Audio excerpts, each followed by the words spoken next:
विक्रम और बेताल बहुत पुरानी बात है। तारा नगरी में गंधर्व सेन नाम का एक राजा राज करते थे। उसके 4 रानियां थी। उनके 6 लड़के थे जो सब के सब बड़े ही चतुर और बलवान थे। संयोग से एक दिन राजा की मृत्यु हो गई और उनकी जगह उनका बड़ा बेटा शंख गद्दी पर बैठा। उसने कुछ दिन राज किया, लेकिन छोटे भाई विक्रम ने उसे मार डाला और स्वयं राजा बन बैठा। उसका राज्य दिनों दिन बढ़ता गया और वह सारे जम्बूद्वीप का राजा बन बैठा। एक दिन उसके मन में आया कि उसे घूमकर सैर करनी चाहिए और जिन देशों के नाम उसने सुने हैं उन्हें देखना चाहिए।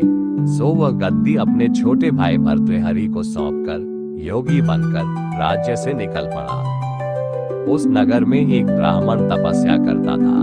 एक दिन देवता ने प्रसन्न होकर उसे एक फल दिया और कहा कि इसे जो भी खाएगा वह अमर हो जाएगा। ब्राह्मण ने वह फल लाकर अपनी पत्नी को दिया और देवता की बात भी बता दी। ब्राह्मणी बोली, हम अमर होकर क्या करेंगे? हमेशा भीख मांगते रहेंगे। इससे तो मरना ही अच्छा है। तुम इस फल को ले जाकर राजा को दे आओ और बदले में कुछ धन ले आओ।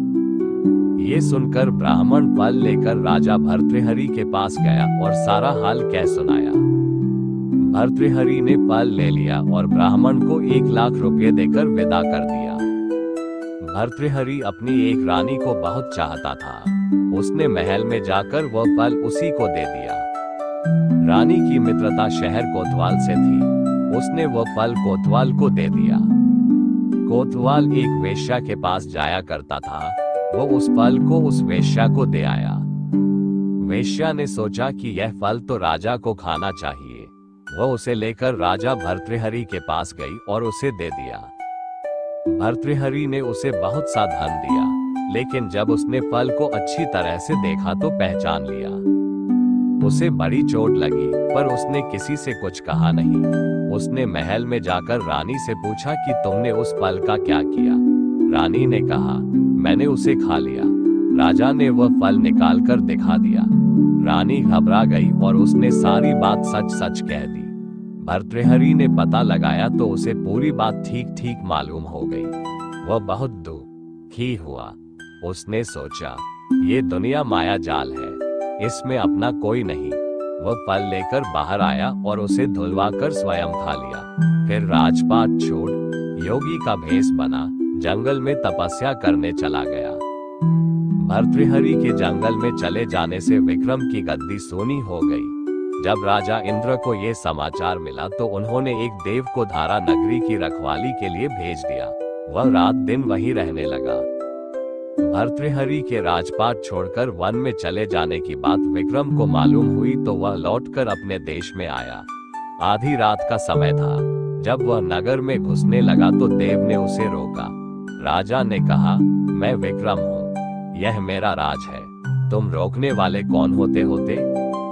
देव बोला, मुझे राजा इंद्र ने इस नगर की चौकसी के लिए भेजा है। तुम सच्चे राजा विक्रम हो तो आओ, पहले मुझसे लड़ो। दोनों में लड़ाई हुई। राजा ने जरा सी देर में देव को पछाड़ दिया। तब देव बोला, हे राजन, तुमने मुझे हरा दिया, मैं तुम्हें जीवन दान देता हूँ। इसके बाद देव ने कहा, राजन, एक नगर और एक नक्षत्र में तुम 3 आदमी पैदा हुए थे।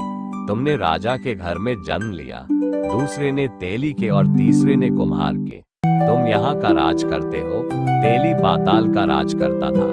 कुम्हार ने योग साध कर तेली को मारकर शमशान में पिशाच बना सिरस के पेड़ से लटका दिया है। अब वह तुम्हें मारने की फिराक में है, उससे सावधान रहना। इतना कहकर देव चला गया और राजा महल में आ गया। राजा को वापस आया देख सबको बड़ी खुशी हुई। नगर में आनंद मनाया गया। राजा फिर राज करने लगा। एक दिन की बात है कि शांतिशील नाम का एक योगी राजा के पास दरबार में आया और उसे एक फल देकर चला गया। राजा को आशंका हुई कि देव ने जिस आदमी को बताया था कहीं यह वही तो नहीं है। ये सोच उसने फल नहीं खाया, भंडारी को दे दिया। योगी आता और राजा को एक फल दे जाता। संयोग से एक दिन राजा अपना अस्तबल देखने गया था। योगी वहीं पहुंच और फल राजा के हाथ में दे दिया। राजा ने उसे उछाला तो वह हाथ से छूटकर धरती पर गिर पड़ा। उसी समय एक बंदर ने झपट कर उसे उठा लिया और तोड़ डाला। उसमें से एक लाल निकला, जिसकी चमक से सबकी आंखें चौंधिया गई। राजा को बड़ा अचरज हुआ। उसने योगी से पूछा, आप ये लाल मुझे रोज क्यों दे जाते हैं? योगी ने जवाब दिया, महाराज, राजा, गुरु, ज्योतिषी, वैद्य और बेटी, इनके घर कभी खाली हाथ नहीं जाना चाहिए। राजा ने भंडारी को बुलाकर पीछे के सब फल मंगवाए। तुड़वाने पर सब में से एक एक लाल निकला। इतने लाल देखकर राजा को बड़ा हर्ष हुआ। उसने जौहरी को बुलवाकर उनका मूल्य पूछा। जौहरी बोला, महाराज, ये लाल इतने कीमती हैं कि इनका मोल करोड़ों रुपयों में भी नहीं आंका जा सकता। एक एक लाल एक एक राज्य के बराबर है। ये सुनकर राजा योगी का हाथ पकड़कर गद्दी पर ले गया। बोला, योगी राज, आप सुनी हुई बुरी बातें दूसरों के सामने नहीं कही जाती। राजा उसे अकेले में ले गया। वहां जाकर योगी ने कहा, महाराज, बात यह है कि गोदावरी नदी के किनारे मसान में मैं एक मंत्र सिद्ध कर रहा हूँ। उसके सिद्ध हो जाने पर मेरा मनोरथ पूरा हो जाएगा। तुम एक रात मेरे पास रहोगे तो मंत्र सिद्ध हो जाएगा। एक दिन रात को हथियार बांधकर तुम अकेले मेरे पास आ जाना। राजा ने कहा, अच्छी बात है। इसके उपरांत योगी दिन और समय बताकर अपने मठ में चला गया। वह दिन आने पर राजा अकेला वहां पहुंचा। योगी ने उसे अपने पास बैठा लिया। थोड़ी देर बैठकर राजा ने पूछा, महाराज, मेरे लिए क्या आज्ञा है? योगी ने कहा, राजन, यहाँ से दक्षिण दिशा में 2 कोस की दूरी पर मसान में एक सिरस के पेड़ पर एक मुर्दा लटका है। उसे मेरे पास ले आओ, तब तक मैं यहाँ पूजा करता हूँ। ये सुनकर राजा वहां से चल दिया। बड़ी भयंकर रात थी। चारों ओर अंधेरा फैला था। पानी बरस रहा था। भूत प्रेत शोर मचा रहे थे। सांप आकर पैरों में लिपटते थे। लेकिन राजा हिम्मत से आगे बढ़ता गया। जब वह मसान में पहुंचा तो देखता क्या है कि शेर दहाड़ रहे हैं, हाथी चिंघाड़ रहे हैं, भूत प्रेत आदमियों को मार रहे हैं।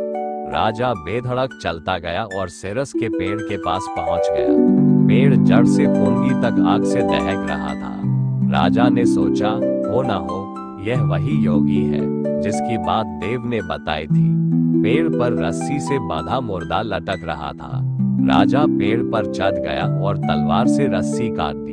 मुर्दा नीचे गिर पड़ा और दहाड़ मार मार कर रोने लगा। राजा ने नीचे आकर पूछा, तू कौन है? राजा का इतना कहना था कि वह मुर्दा खिलखिलाकर हंस पड़ा। राजा को बड़ा अचरज हुआ। तभी वह मुर्दा फिर पेड़ पर जा लटका। राजा फिर चढ़कर ऊपर गया और रस्सी काट मुर्दे का बगल में दबा नीचे आया। बोला, बता, तू कौन है? मुर्दा चुप रहा।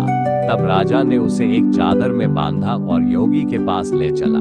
रास्ते में वह मुर्दा बोला, मैं बेताल हूँ। तू कौन है और मुझे कहाँ ले जा रहा है? राजा ने कहा, मेरा नाम विक्रम है। मैं धारा नगरी का राजा हूँ। मैं तुझे योगी के पास ले जा रहा हूँ। बेताल बोला, मैं एक शर्त पर चलूंगा। अगर तू रास्ते में बोलेगा तो मैं लौटकर पेड़ पर जा लटकूंगा। राजा ने उसकी बात मान ली। फिर बेताल बोला, पंडित, चतुर और ज्ञानी, इनके दिन अच्छी अच्छी बातों में बीतते हैं, जबकि मूर्खों के दिन कलह और नींद में। अच्छा होगा कि हमारी राह भली बातों की चर्चा में बीत जाए। मैं तुझे एक कहानी सुनाता हूँ।